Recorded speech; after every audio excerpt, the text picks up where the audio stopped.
ورحمة الله تعالى وبركاته. إذا دائما في السلسلة ديالنا ديال التغذية وديال ليجيان اليمونتير، يمكن الطهاة، يمكن لي باتيسيي الحلويين، وكذلك لي بيرسون كي ترافاي في لو سيكتور دو لوتيلري يفهموا المغزى، ونذكروا فقط بعض المعلومات اللي يمكن الانسان مع مرور الوقت كيقدر يكون نساها. السكريات لي غلوسيد هما اللي كنستهلكوهم يعني تقريبا بكثره، ويستحب اننا تكون كوميم لا كونتيتي ديالهم مهمه مقارنه بلا كونسوماسيون دي ليبيد اي دي بروتيد. الوغ تقريبا لا كونسوماسيون ديال السكريات خص تكون ما بين 5 غرام حتى ل 7 غرام بالنسبه لكل كيلو في الوزن ديال الشخص باغ كيلوغرام. فخصنا نتكلموا فين كاينين لي غلوسيد السكريات. طبعا كل ما هو يعني في المذاق ديالو كنعرفوه بحال لو سكر، السكر ومشتقاته، لو شوكولا كي سكري اكسيتيرا، يعني كنعرفوا لي سكروري بشكل عام فهما لي بونبون الحلوى اكسيتيرا كتكون حلوه، فبالتالي كتكون مشبعه بلي غلوسيد بالسكريات. ولكن كاين هناك اشياء سكر من نوع اخر اللي واخا كناكلوه راه غني بالسكر، مثلا الخبز لو بان l'amidon. يعني l'amidon c'est un sucre، وبالتالي لا كونسوماسيون ديال لو بان كتعتبر حتى هي من فئه السكر. لي بات اليمونتير، لي سباغيتي باغ اكزومبل، الشعريه، تو سكي بات بشكل عام حتى هما داخلين في اطار السكريات. الارز كذلك مشبع بالاميدون سكر.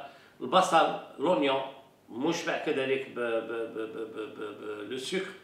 اذا لي غلوكوز او لا لي غلوسيد باردون، لان ملي غادي يدخل الجسم ديال الانسان خصو يتحول باش يعطينا لو غلوكوز، هي الطاقه، هي الانرجي اللي الجسم ديالنا غادي ياخذها باش كيمكن توظف وكتعطينا القوه. لان لي غلوسيد او السكريات هما الانرجي ديال لو موسك. يعني كل حركه كنديرو بيدينا، القلب، كل حركه مسكولير كيخصها ضروري دو لينيرجي جينيرالمون لوريجين من لا كونسوماسيون دو السكريات. داكشي علاش كيخصنا لا كونتيتي دو السكريات تكون على الاقل ما بين 5 حتى 7 غرام باغ كيلوغرام دو بوا من الوزن ديال الشخص. بالنسبه لي جروب داليمون اللي هما كيكونوا غنيين بلي غلوسيد، هما لي جروب داليمون من الجروب 4 من الفئه الرابعه. فيكولون، لي فيكولون اللي معروفين، العدس، الحمص، اللوبيا، يعني كاع لي فيكولون جينيرالمون اي سون تري تري ريش ايغالمون اون اميدون، وبالتالي اون غلوسيد كيكون فيهم نسبه السكريات. وكذلك تو لي برودوي سكري من لي فروي اللي كنتناولوا كيعطينا نسبه ديال السكر اللي كتكون مهمه كذلك في الجسم، ولونيون اكسيتيرا. اذا مجموعه رقم 4 هما لي برودوي كي سون ريش اون غلوسيد. بيان سور ما نساوش لي سيريال اللي تا هما داخلين، لان تكلمت على لي بات. لي سيريال كلهم من الطحين، من الشعير، من جميع انواع لي سيريال اللي كاينين تا هما مشبعين بالسكريات بلاميدون. الوغ بالنسبه للسكريات كاين دي سكر سكون ابل سكر سامبل اللي كيكونوا رابيد بحال لو فركتوز في الفواكه. هذا السكر اللي كيكون سامبل ملي كيتم التناول ديالو كيتم الامتصاص ديالو ديريكتومون الى الدم الى لو سون، وبالتالي كيكونوا رابيد. وكاينين دي سكر لون بحال لاميدون، سي ان سكر لون لان باش يمكن يتم الامتصاص ديالو خصو يدوز من مراحل، يعني في المضغ ديالو في لا ماستيكاسيون او نيفو دو لا ديجيستيون كيتم التطوير ديال لاميدون باش كيتقسم باش كيمكن يولي دي سكر سامبل سو فورم دو غلوكوز باش كيمكن يتم الامتصاص ديالو في الدم. اذا السكريات مهمين للجسم بحال اللي قلت، مي كاين ان بروبليم ديال لي بيرسون كيكونوا مرض اوسي بلو ديابيت بالسكر. الوغ لي بيرسون كي سون مالاد دو ديابيت سي سكون ابل خصهم يديروا دي ريجيم ديابيتيك. اذا هنا كيخصنا نعرفوا حنا كطهاة كذلك او كحلويين او كحرفيين اون كونتاكت مع لا كليونتيل، ملي كيطلبوا منا دي برودوي باسكو لي ديابيتيك كيخصنا نحاولوا ما امكن نستعملوا لي برودوي كي سون ميغ ولا دي برودوي اللي ما كيكونش فيهم نسبه السكر طالعه، وخاصه ايفيتيو لي سكر سامبل، لي سكر اللي كيدوزو ديريكتومون دون لو سون. الوغ لي غلوسيد رابيد خصنا نتفاداوهم في لي ريجيم ديابيتيك، هما لي برودوي سكري اللي كيكونوا بالطبيعه ديالهم في المذاق ديالهم سكري من الديبار.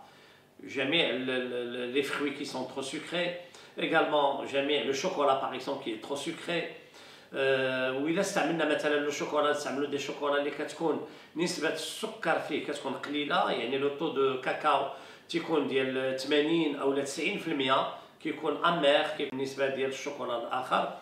اذا المطلوب منكم كذلك كحرفيين كطلبه باش تفهموا الدور ديال لي غلوسيد كيلعب دور مهم لان سي لينيرجي دو موسك. ثانيا ليكسي لا كونسوماسيون اكسيسيف ديال السكر كيتخزن حتى هو بحال شكل دي ليبيد، اما في الفوا في الكبد او لا كيكون في لي غريس هومان، مي جينيرالمون كيمشي للكبد اللي ستوكي سو فورم في الفوا. وبالتالي كنصحوا باش لا كونسوماسيون تكون اوسي نورمال. وما علاش قلنا ما بين 5 و 7 غرام بار كيلوغرام؟ لان على حسب لي فور مسكولير. لي جون اللي كيديروا دي زيفور مسكولير وكيكونوا باقيين في الشباب ديالهم وكيديروا مساوله الرياضه، هذوك يستحسن انهم يكونوا 7 غرام في الكيلوغرام د الوزن ديالهم. وبالنسبه لي بيرسون اللي كيديروا اون اكتيفيتي نورمال عاديه ما يفوتوش 5 غرام بالنسبه للكيلوغرام دو لور بوا. اذا كنتمنى هذه المداخله اوسي ديال لوتيليتي ديال لي غلوسيد تكون فاتكم، السكريات تكون فاتكم. لي غلوسيد ملي كنكونسوميوهم يدواف سو ترانسفورمي اون غلوكوز باش يمكن لهم يدوزوا للدم. عمليه الامتصاص غنتكلموا عليها من بعد لان كاين سكون ابل لابسوربسيون انتستينال. اذا كنشكركم في هذه المداخله اليوم. الى الحلقه القادمه غنتكلموا ان شاء الله على الفيتامينات، الدور ديالهم في الجسم ديال الانسان. وشكرا.